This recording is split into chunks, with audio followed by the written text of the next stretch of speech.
Guys, magandang araw po sa inyong lahat. Puyat tayo ngayon, napuyat tayo kasi nagpanak tayo ng baboy. Ayan o, nag-pick up tayo ng manok, i-deliver natin dito sa Aurora.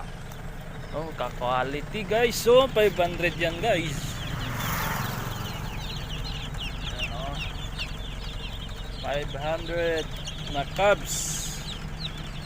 Deliver natin sa customer natin. Sakto, pauwi na rin tayo, kakatapos lang natin magpaanak ng baboy. Ayan guys, kung sino gusto mag-order ng cubs, message nyo lang ako. Yan o, ganda o.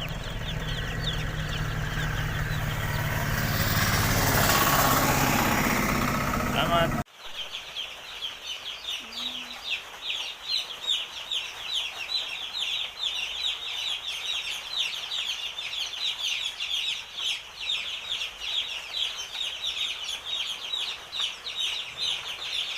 Ganong kailang ng kano sa'yo? Ano?